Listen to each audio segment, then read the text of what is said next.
Well, we now got Dr. Peter White.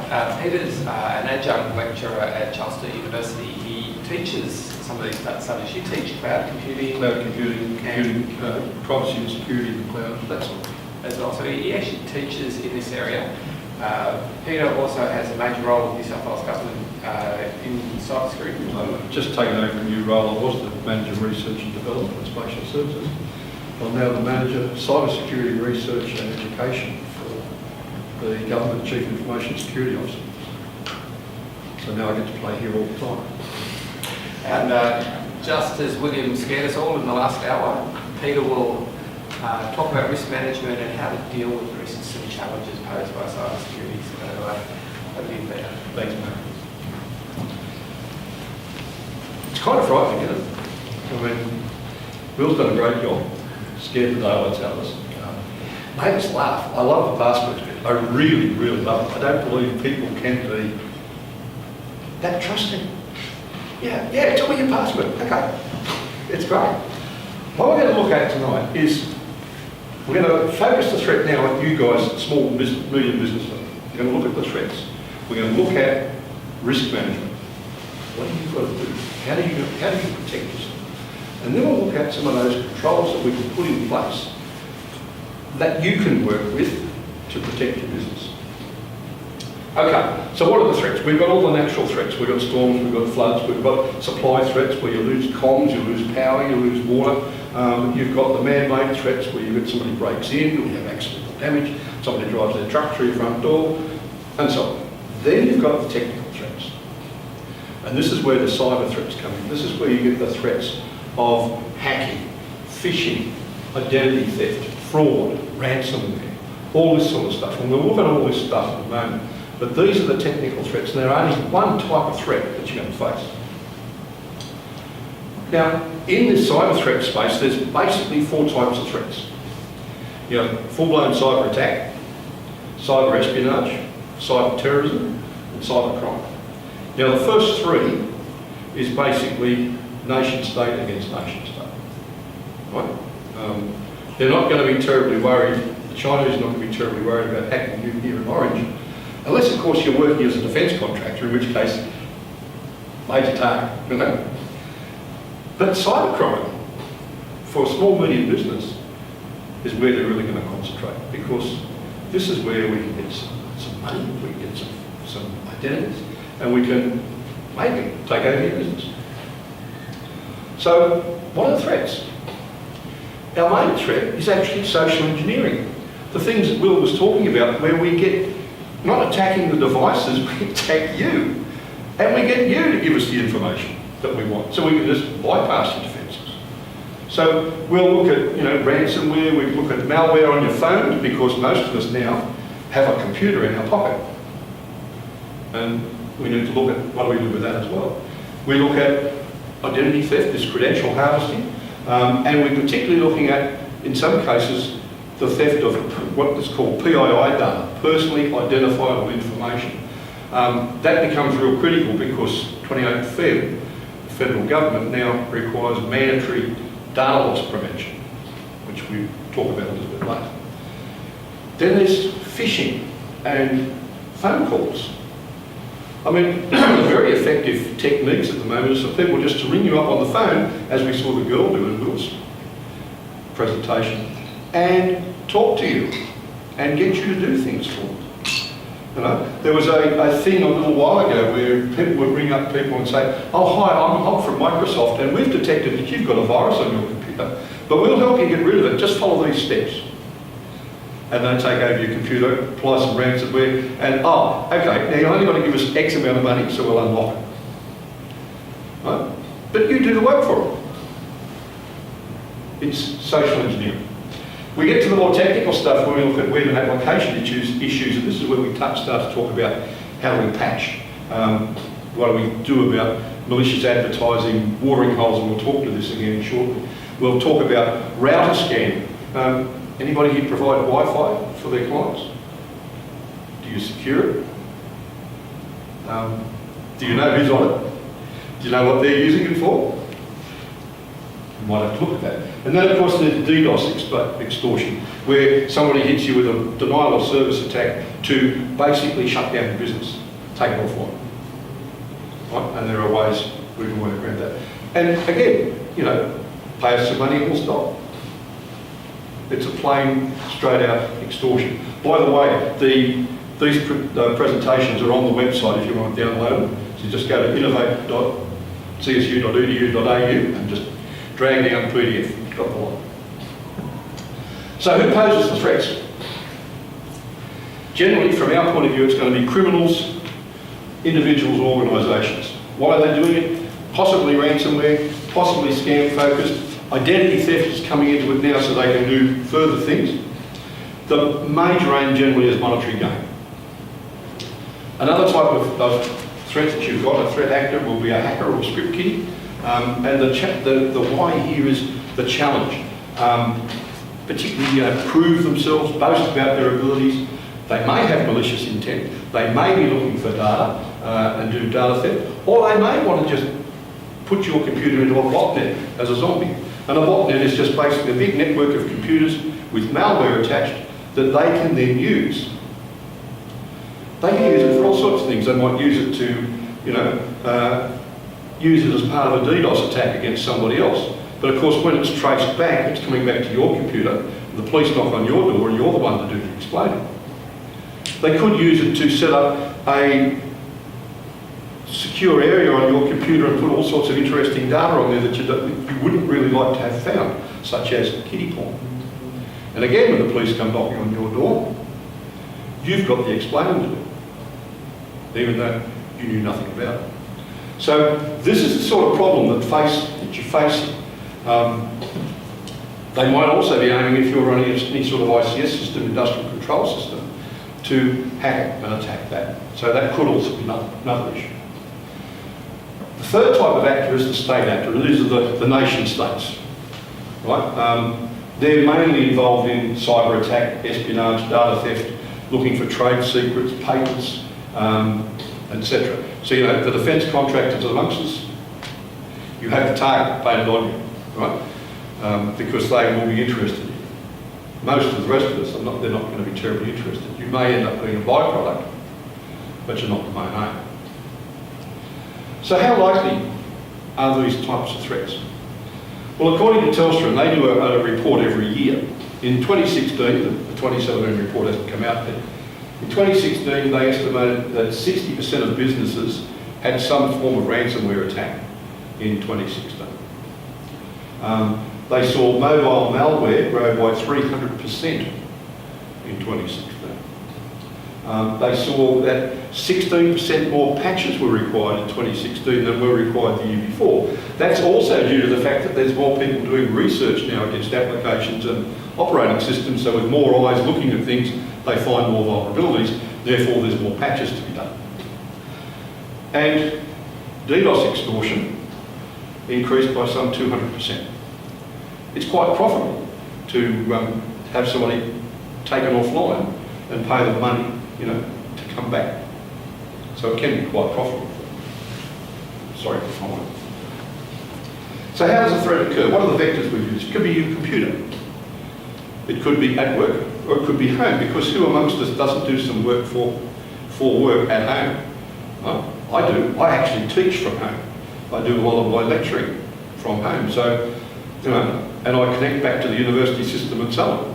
I also connect to my work system. So I really have to look at my work, the work I do at home, and how do I protect that. And it doesn't matter whether you've got a Windows, a Mac, a Linux box, all of them are accessible. But don't forget your phone, it's also a computer. And it doesn't matter whether it's an iPhone, an Android or a Windows phone, it's capable of being attacked. Right? So if you've got a tablet, be it an iPad or an Android tablet, same deal. Right? And the other straight attack vector is the phone, the plain old POTS system, plain old telephone system. Because they can bring you up. Sorry? What about TVs? Smart TVs? Yeah. Usually the attacks I've read on those are mainly around trying to capture video coming off it. So, and that quite often happens on a computer, capture your video, and that's a favourite malware of porn sites is to capture the video camera and watch you watching them, which then becomes an extortion attempt. We've got these really interesting photos of them. So, you know, this is the sort of thing that happens. I haven't read too much about the smart TV attacks, but undoubtedly they're there, and I'll look it up. A lot of the TVs are Android based anyway. Yeah. And again, they need to be patched. So, we need to think about the impact that's going to have on your business. How would you cope if your bank details were compromised or all of your accounts accessed? You know, a favourite trick that a lot of these guys do is access your bank account and organise for a small withdrawal to occur each month. 50 bucks, 100 bucks. Something small enough that you're not going to notice it. Right? So 50 bucks a month is coming out, let's call it 50 bucks for the next few years. And you think, not much profit in that. Well, it's not from you, but they've got 5 or 10,000 other people at the same time who are also being hit. This is a highly profitable business.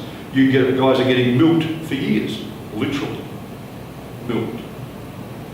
So you need to think about what's happening, which means you've got to check your accounts. What if your digital identity was compromised, and as a result, your business was jeopardised? The classic example here was a couple of years ago in Sydney, where somebody's identity was stolen, and as a result, their property was sold on them. Right? And LPI, the title regulator, had to use the title insurance to actually pay them out because the property had been sold. The purchaser had bought it in good faith, and the courts decreed that, you know, the sale had to stay, but the person who lost the property had to be fully compensated. So how do you handle that? That the house is sold out from under you. What if it's your business that's sold out from under you? What if your customer database was breached and broadcast to the world, or even worse, to your worst competitor? You know, how would you survive that? You know, so these are some of the really interesting questions you've got to ask about this. So in order to look at this, we really have to approach this from a risk management point of view. So the formal definition of risk management is the identification, assessment, prioritisation of risks, followed by the coordinated economical application of resources, etc., etc., etc. What it really boils down to is about being really smart about taking chances. Right? That's what it boils down to. We have to take a risk management approach to this. So, in order to do that, we need to step back and look at our business. And every one of you will have to do this on an individual basis because all your businesses are different. So you need to know what are your major assets. And you'll have a range of different assets. Which of those assets have to be protected? Right? Then, of that, what is the priority order for protection? Which are the assets that is absolutely critical? What's second in line? What's third in line? And so on. Do any of these assets have any vulnerabilities? Anything that somebody could use to attack that particular asset? You know, so if it's an online bank account, so let's say it's a bank account, it's online, you use online access. Okay, now what are the vulnerabilities there? What if I had an identity theft issue, that I've lost access to it, my account can be cleaned out? So how do I protect that? My vulnerability for that is possibly my password. Can I add a second factor to it? So maybe now makes it more difficult because you might have to have, and we'll talk about multi-factor authentication in a moment, not only just a username and a password, but perhaps they're sending you a text message on the phone, perhaps you've got an authentication token on your phone where you put a number back into the account, or perhaps it's a hardware token that gives you another number. You know, there's a number of other ways to prove that it's actually you that's accessing the account. So, you know, there's things like that we can look at. Which of those threats could then ruin or harm those assets? And so you go through each of those assets, you look at the list of threats you've got and say, yes, no, and we'll have a look at a sample of this in just a moment. Does that make sense so far, guys? Does anybody have any questions about that? Okay. So then we need to think about the impact. And we basically run the impact on a 5-point scale. Catastrophic. kind of explains itself. That's kind of the end of everything. Major, this is where you suffer considerable damage to your business or your finance. Moderate, so yes, it's some damage, but you're probably going to survive. Minor, there's only slight damage, or negligible. It's insignificant. You're going to get through without too many problems. So they are the levels of impact, and you need to look at each of those and decide, what level of impact you would have if a loss of the risk to each of those assets. And then the likelihood. Is it, again, a 5-point scale? Is it almost certain to occur? Is it likely to occur, or a moderate chance of occurring, or it's unlikely, happens every now and then, or it's just something really rare?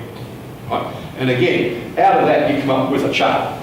And in government, this is the way we like to do it, because we can put things in the chart and we can use Excel and it looks all great, satisfies management.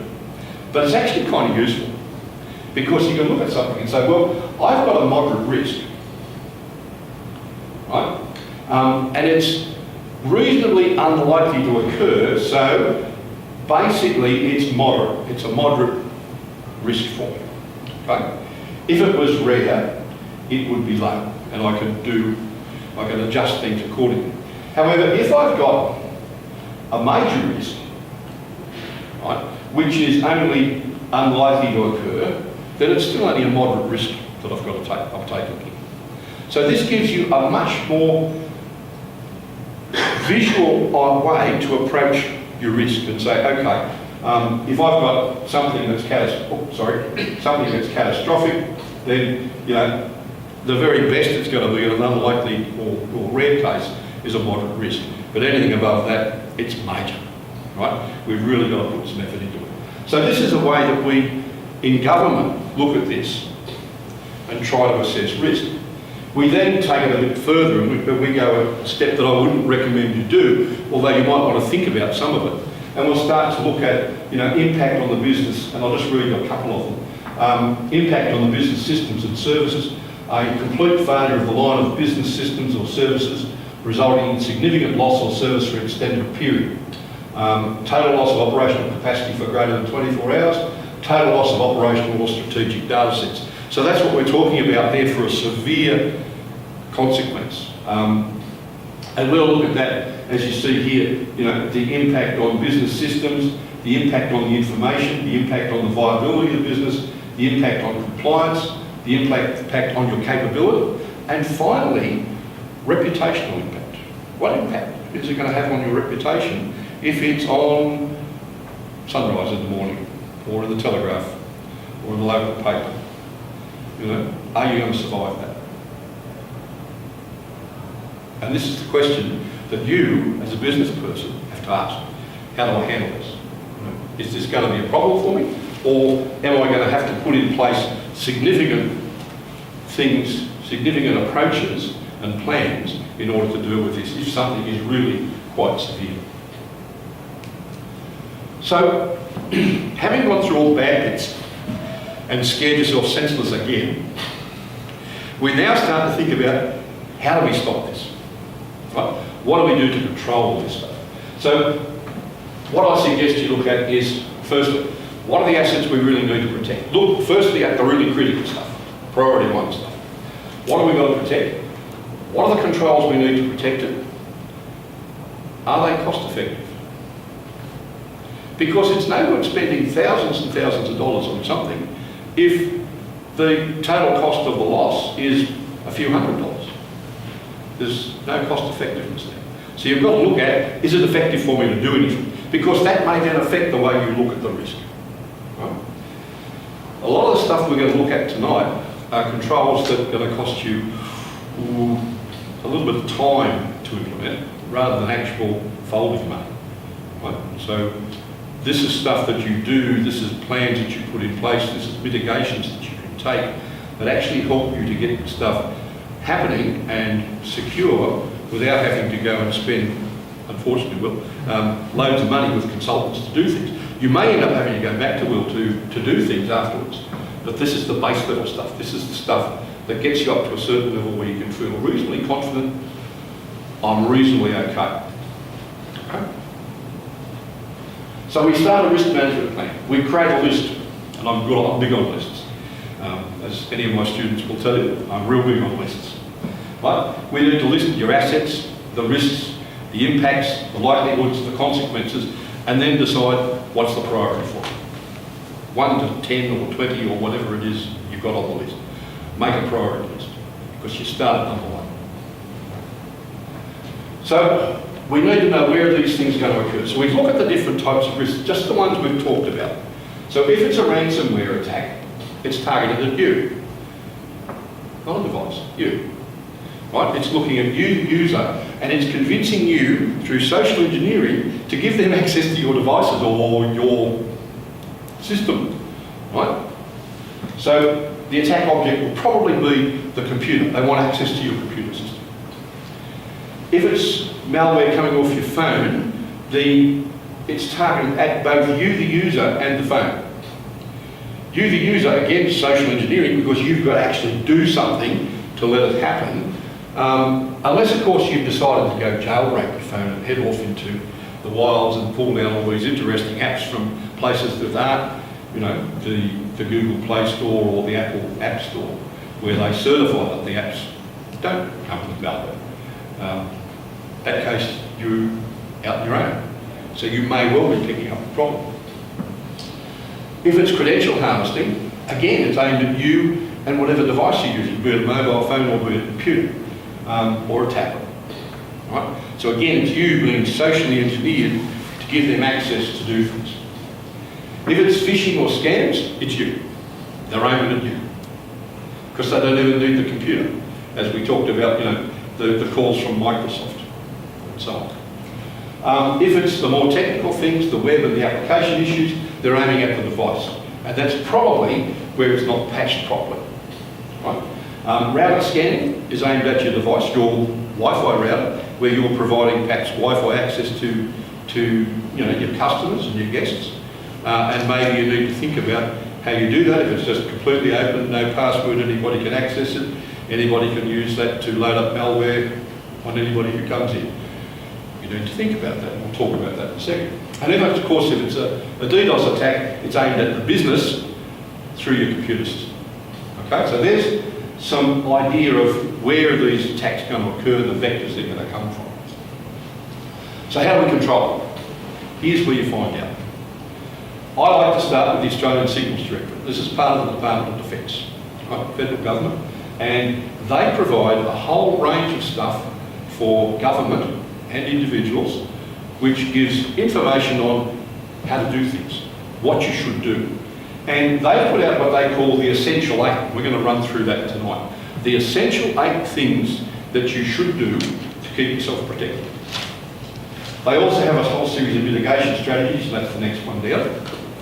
The third one is ID Care, the Identity and Cyber Support Service, and this is again a service that's supported by federal government, where particularly for individuals, if you've got an issue, a problem, an identity theft issue or something like that, you can talk to somebody and they will help step you through the process of trying to recover from it. You should still go and report it, etc., but you have some support available to you. And then you've got the Australian Cybersecurity Centre, where they have a series of publications which gives you, again, much more information. So these are the starting points that you would look to. Okay, so the Essential 8. These are the things that the ASD, the Signals Directorate, our cyber guys, say are the essential things you should do for operating systems. Now, I'm assuming we're all running Windows 10 or something like that in our systems. Anybody on an older system? Win XP, Win 7, Win 95? Fortunately found Win 95 one a few days ago, it was interesting. It happens. I mean, we at Spatial Services, we had a system, a bespoke system that we had built some years ago, which ran perfectly. It was a line of business application, so it was essential to our business. It was running, it was tailor-made to run only on IE6, Internet Explorer version 6, which was the most insecure version ever made, and would only run on Windows Server 2000.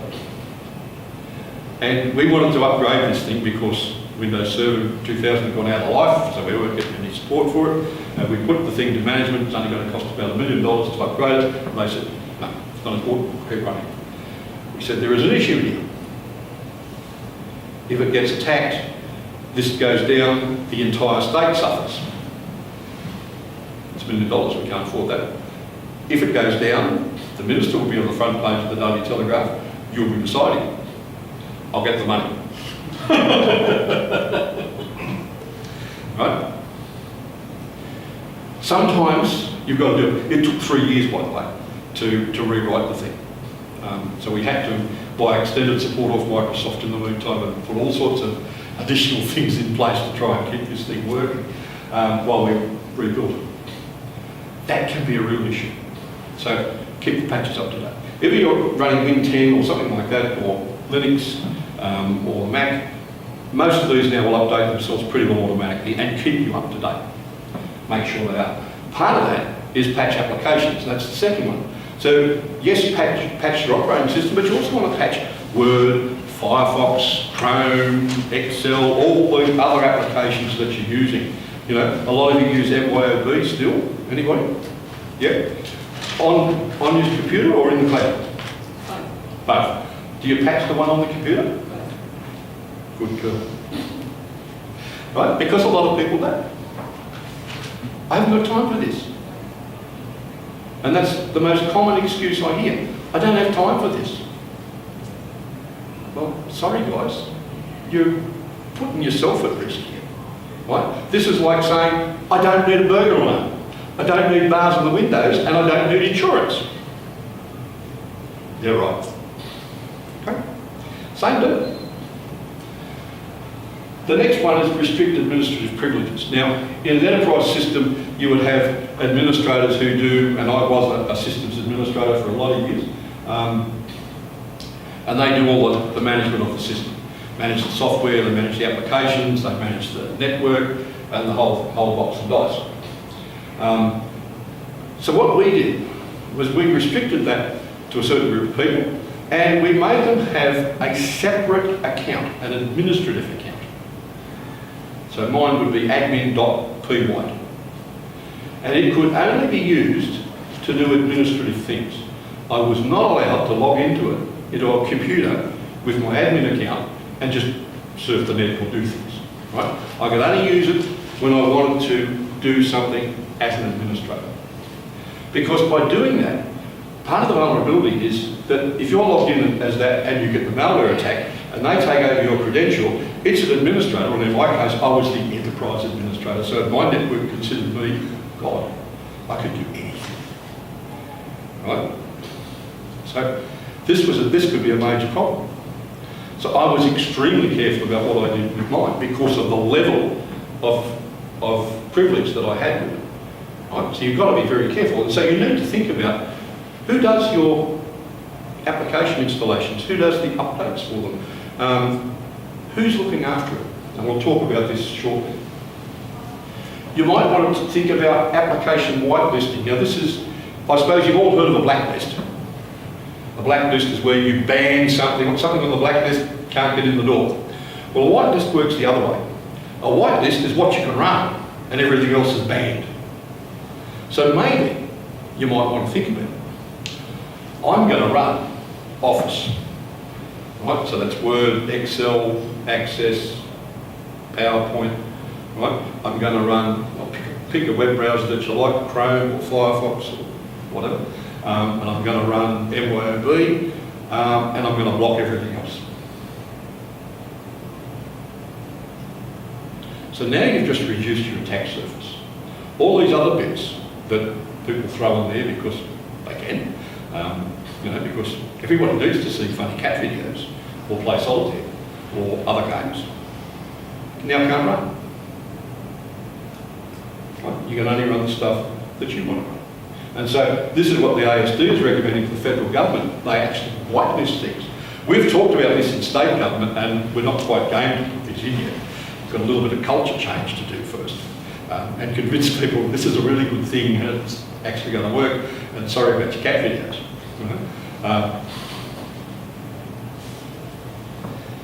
The second 8, or the second 4, is where we start to look at application hardening. So you might block or uninstall Adobe Flash Player, because that's another huge vector for delivering malware on websites. Right? You might block or uninstall Java for the same reason, if you don't need Java. Right? If you do, we'll talk about how you get around that.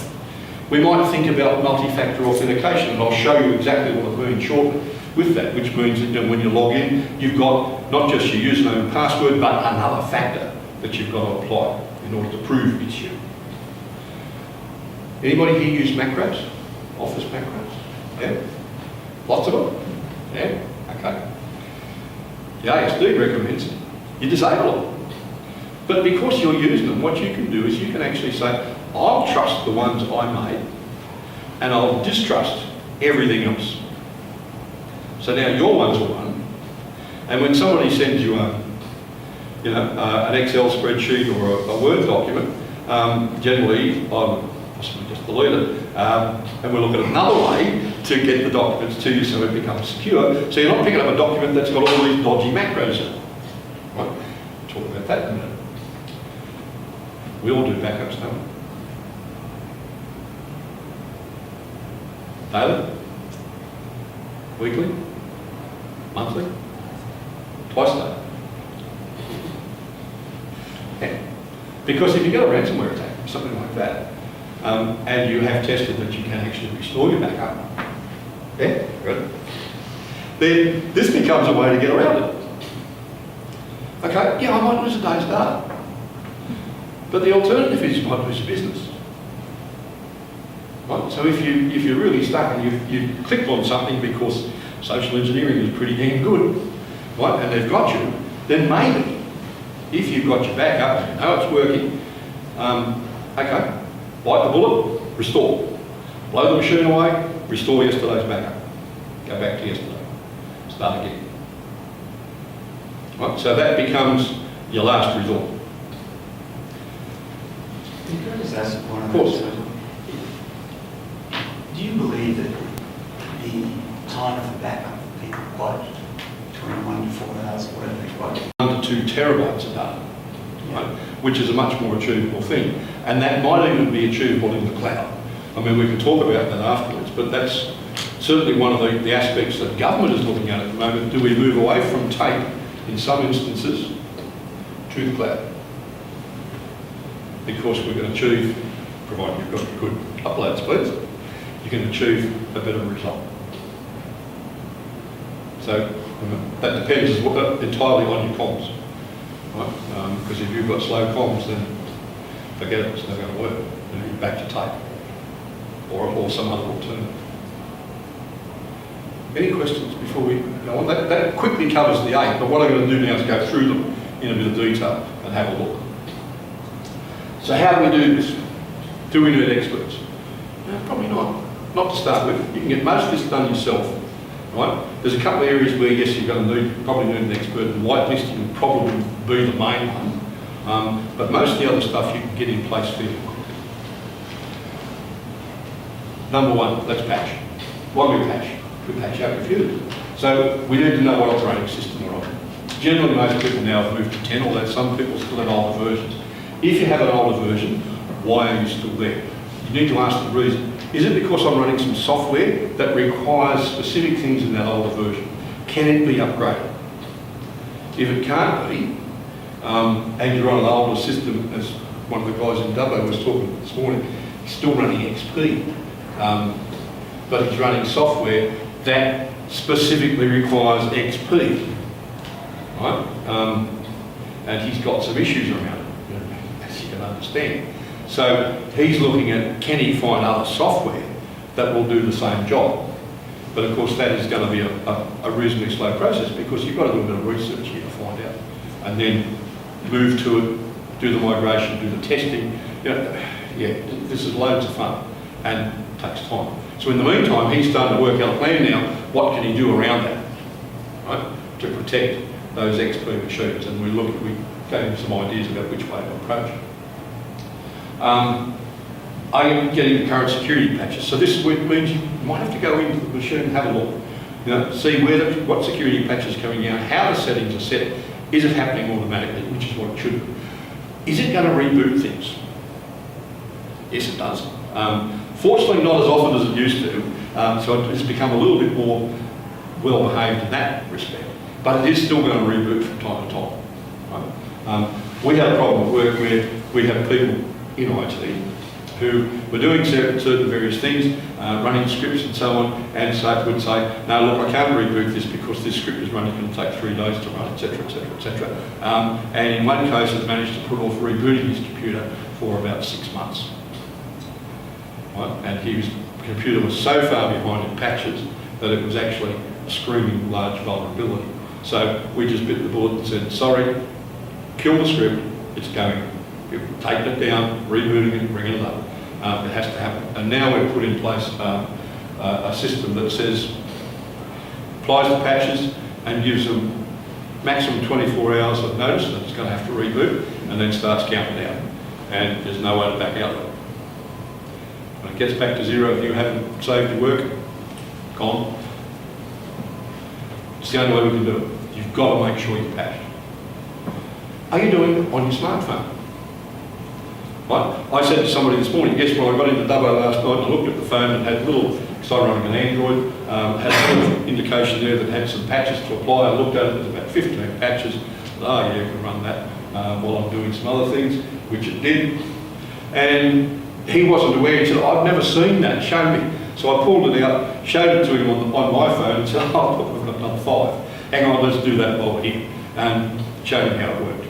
So he didn't know how to do it. And that's quite often a problem. If you don't know how to do it, this is a good time to find out how to patch and keep it updated, because it is a computer that you rely on. And you put a lot of information through that little box. And you need to keep it updated. Are you getting your updates and your patches through the App Store or the Play Store, depending on which one you're on? Right? If you've jailbroken your phone, you could have problems. Right? Do not recommend. Admin privileges. Do you know who installs all the applications on your PCs? Do you know what they're installing? Do you know when they're installed and updated? Do you know, are there any non-work related applications on there? And are apps removed when they're no longer needed? Not too many people can actually give themselves a positive answer to all those questions. Not even in large enterprises can do that. So they should be able to do it, but most can't. Right? You need to start thinking about, do I have a policy here? Do I have a plan that gives me some information about what's going to happen here? Who's doing what?